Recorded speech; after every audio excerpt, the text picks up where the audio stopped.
Здравейте хора, добре дошли в канала на socills и пожелавам приятно гледане. Hey Leute, auch ich heiße euch herzlich willkommen zu einem MysteryThursday. Wie ihr selber merkt, schaffe ich es irgendwie nie, an einem Montag das Mystery Monday hochzuladen.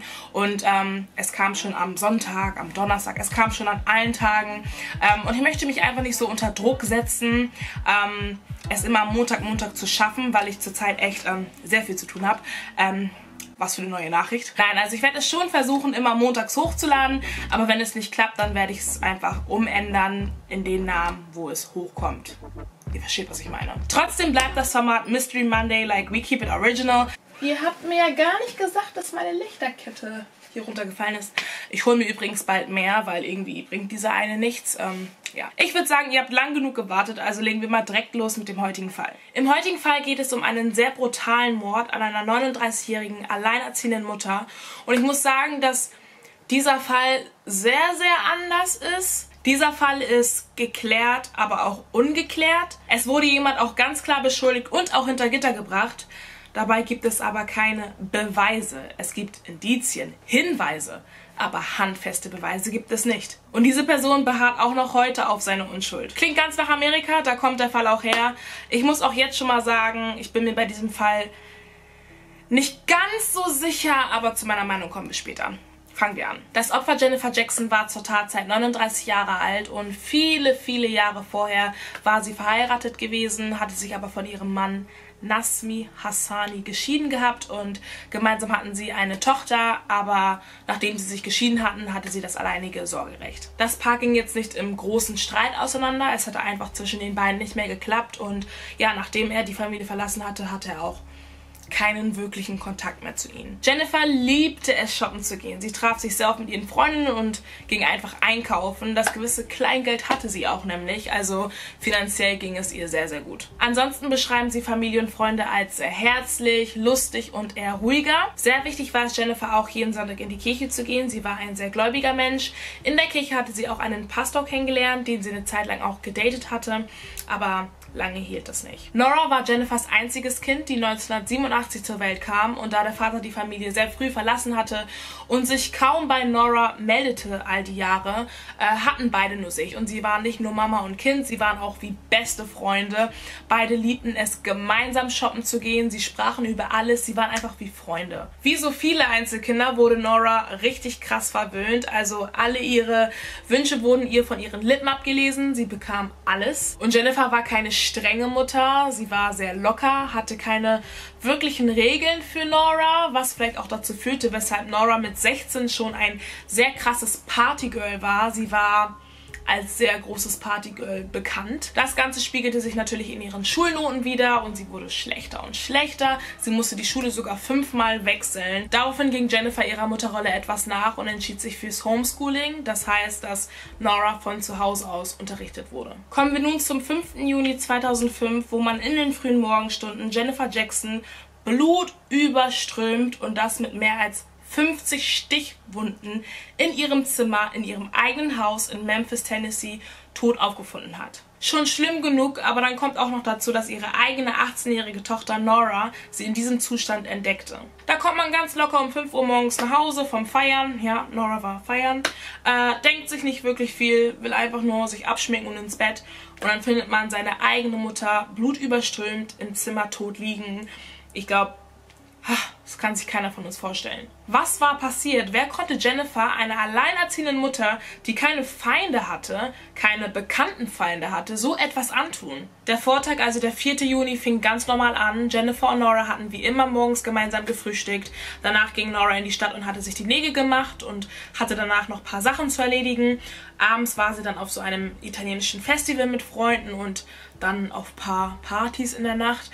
Was Jennifer ganz genau gemacht hat, also während des Tages und abends, weiß man leider nicht. Hatte sie Besuch, war sie unterwegs, weiß man leider nicht. Aber am Tag, während Nora unterwegs war, hatte sie öfters mit ihrer Mutter telefoniert und alles schien normal zu sein. In der Nacht zum 5. Juni, während Jennifer zum Opfer wurde, klar gibt es keine genauen Zeitangaben, weil man ja nicht weiß, wann genau ihr was zugestoßen ist, aber man geht davon aus, dass es zwischen 3 Uhr und 5 Uhr morgens passiert ist, Währenddessen war Nora, wie gesagt, unterwegs. Sie konnte später auch keine richtigen Zeitangaben machen, wo sie letztendlich wann wo genau war. Nach langem Feiern kam Nora gegen 5 Uhr morgens nach Hause und bemerkte, dass die Glastür, die in die Garage führt, eingeschlagen war, aber sie hatte sich nicht wirklich viel dabei gedacht, da die Mutter das laut Nora schon öfters gemacht hatte, wenn sie ihren Schlüssel vergessen hatte. Sie dachte sich nichts dabei, ging trotzdem in das Haus, wo sich sonst wer jemand hätte aufhalten können, und fand ihre Mutter im Schlafzimmer blutüberströmt liegen. Als sie ihre Mutter dort liegen sah und checkte, dass etwas sehr, sehr Schlimmes passiert ist,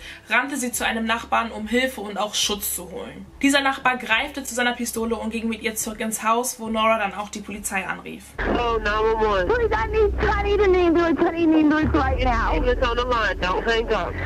Fire department, what's the address of the emergency? 5001 New Haven Avenue.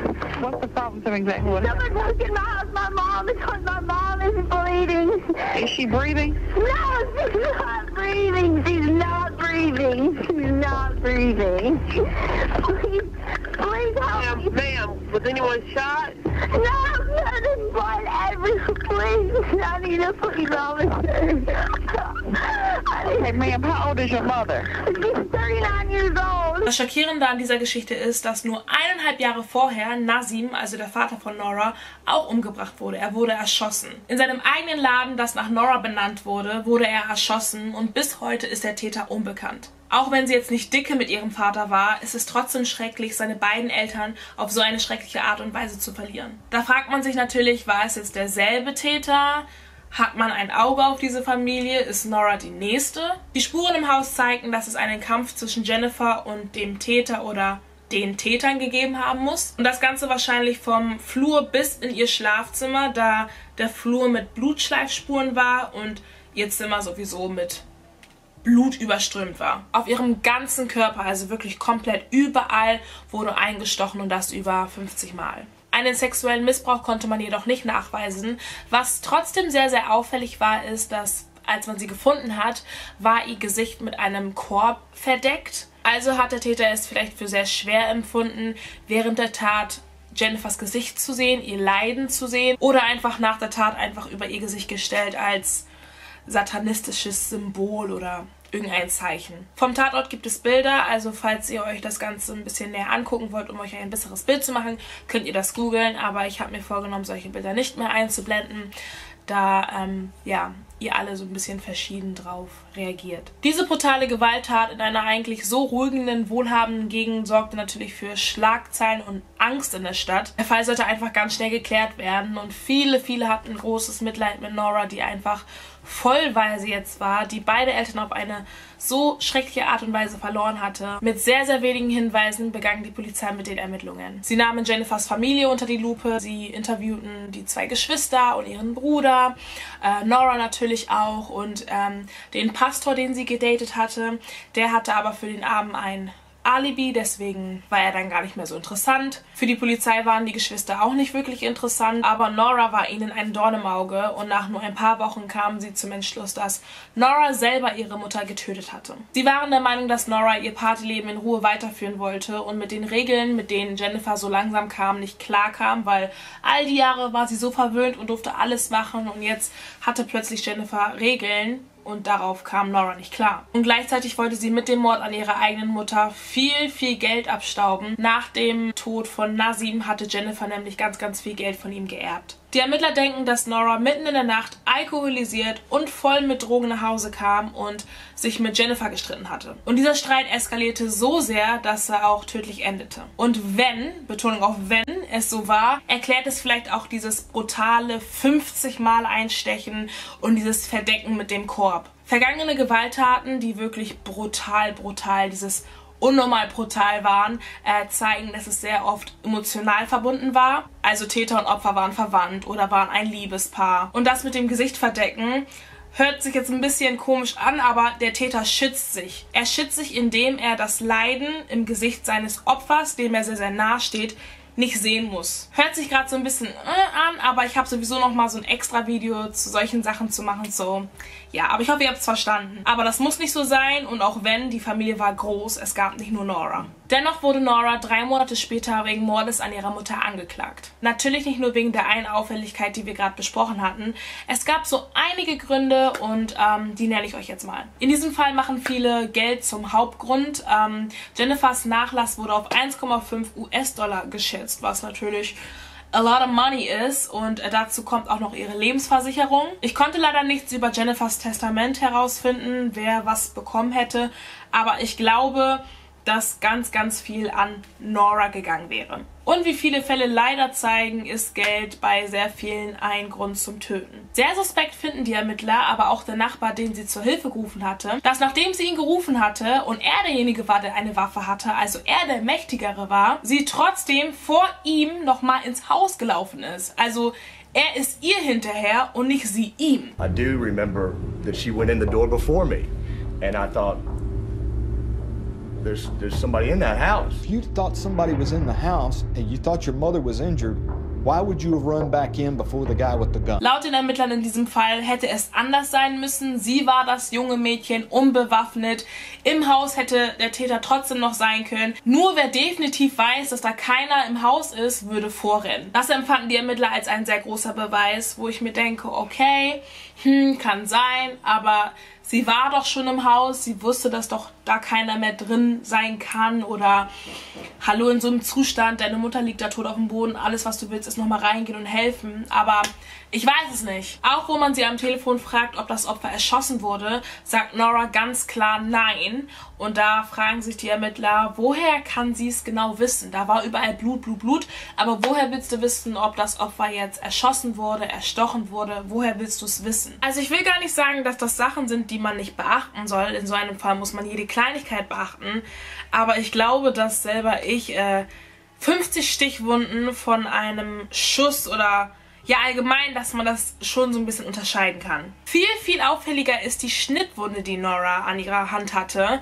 So eine Schnittwunde kann ja ganz leicht bei einem Kampf, wo ein Messer im Spiel ist, entstehen, oder? Der Polizei sagte sie, dass sie beim Festival hingefallen war und dass da auf dem Boden eine Bierflasche lag und sie sich geschnitten hatte. Hört sich gar nicht so komisch an, kann ja gut sein, auf dem Festival, alle sind gut drauf, haben so einiges getrunken, sie auch.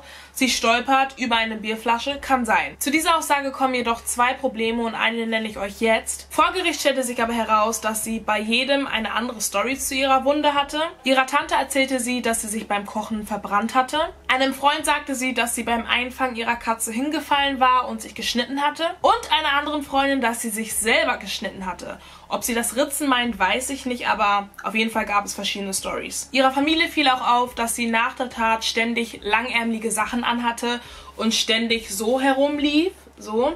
Und sie sagen halt, dass sie versucht hatte, die Wunde zu verstecken. Jetzt komme ich zum zweiten Problem, oder wie auch immer ich das gerade genannt hatte. Die Ermittler entdeckten Überwachungsaufnahmen. Diese Aufnahme entstand gegen 4 Uhr morgens, also eine Stunde bevor sie ihre Mutter aufgefunden hatte. Man sieht, wie sie aus ihrem Auto steigt, in einen Laden reingeht, welches eine Apothekenecke hat.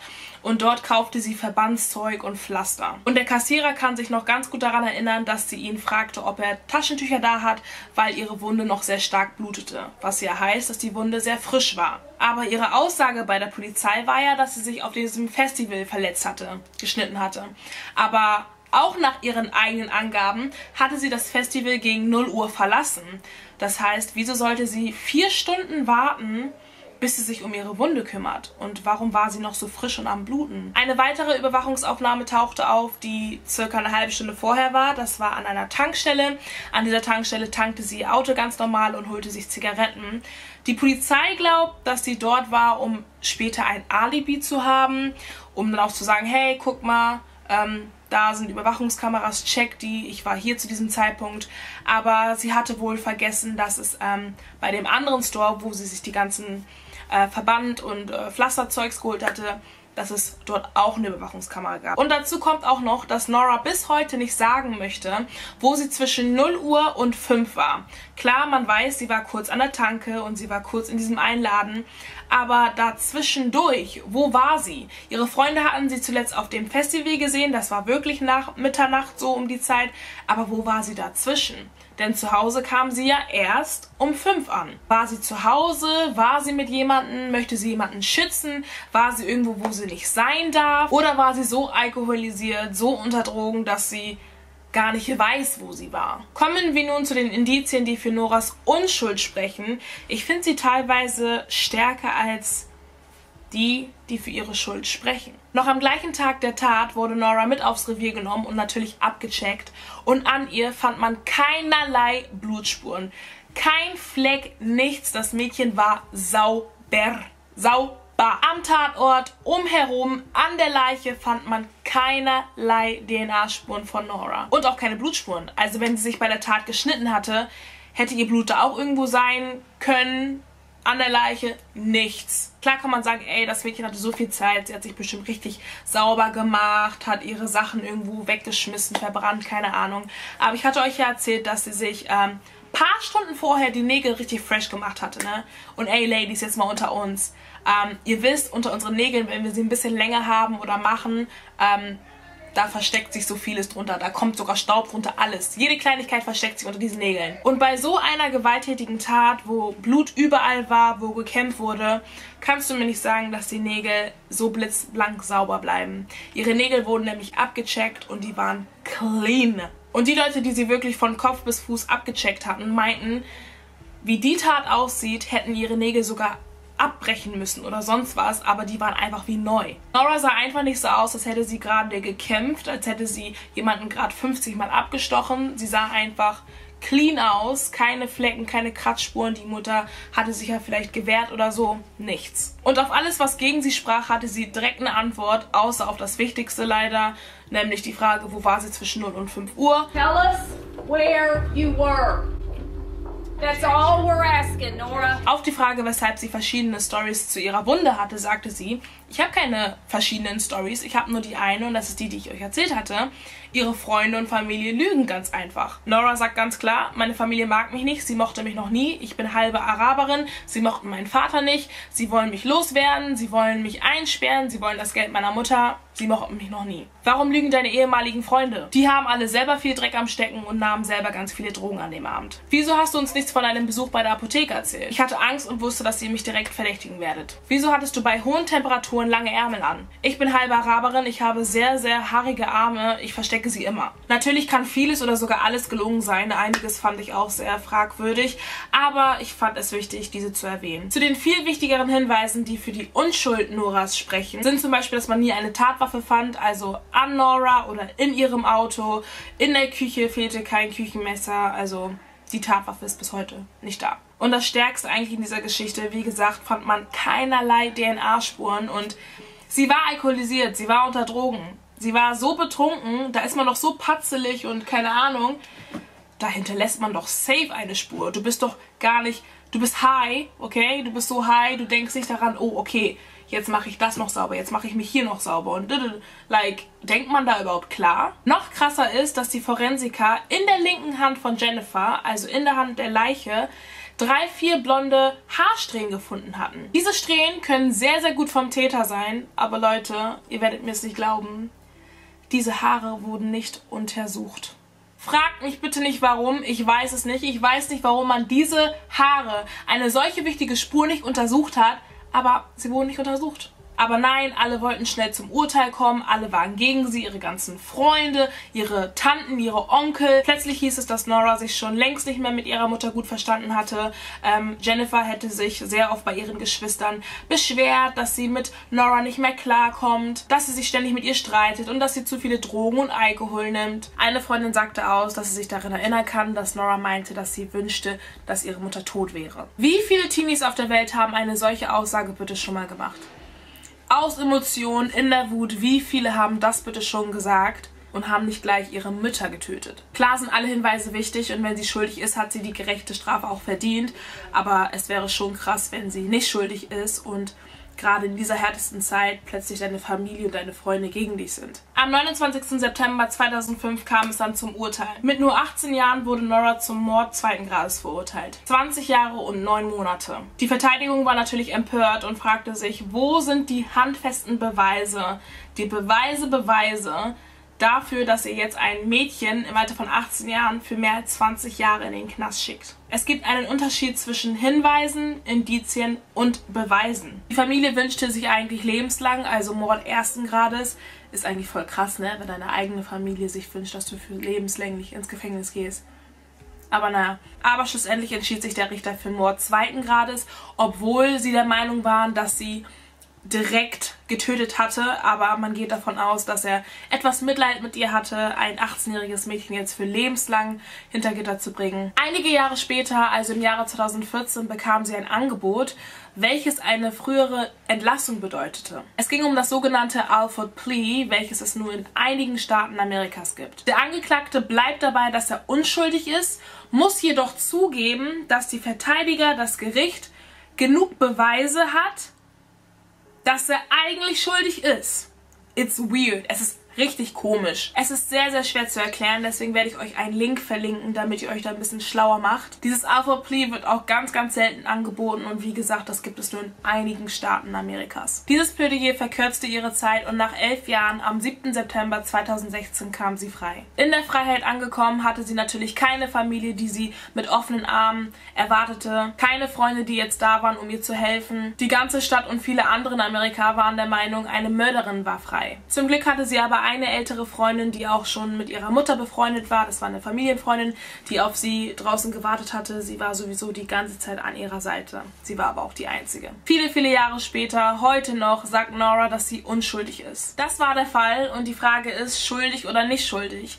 Saß da eine Unschuldige unschuldig im Knast oder saß da eine Schuldige im Knast und ist jetzt frei, obwohl sie schuldig ist? Ich bin mir nicht wirklich sicher und es tut mir leid, ich weiß, ich war in letzter Zeit mir öfters nicht so sicher. Fangen wir mal so an. Ich finde, dass die Ermittler in diesem Fall mal wieder so gearbeitet haben, aber richtig. Sie hätten unbedingt die gefundenen Haare untersuchen müssen.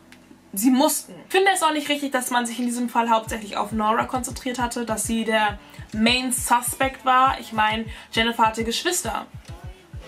Sie hatte mal Beziehungen. Warum schaut man sich die Männer nicht mal an? Oder rollt den Fall von dem Vater auf, um da vielleicht Gemeinsamkeiten zu finden? Man hätte definitiv viel sauberer arbeiten können. In Amerika werden Menschen sogar zu Tode verurteilt, wo es keine Beweise gibt. Wirklich null. Und ich finde, sowas geht gar nicht. Wie gesagt, bin ich mir leider nicht sicher. Ich tendiere auf... Ich überlasse es euch. Lasst mich bitte in den Kommentaren wissen, was ihr darüber denkt. Glaubt ihr, dass sie schuldig ist oder nicht schuldig? Ich freue mich auf eure Kommentare. Ansonsten hoffe ich, dass das Video euch gefallen hat. Kommentiert, liked, abonniert. Ey Leute, Road to 100k. Wir haben es fast geschafft. Wie krass ist es?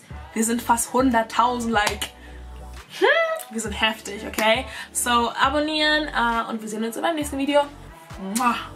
You were not in that house? No, I was not in that Before house. 5 o'clock? Before 5 o'clock, no. A lot was made of my actions, you know, of what I did or didn't do or, you know, but I don't think they write a handbook on stuff like that.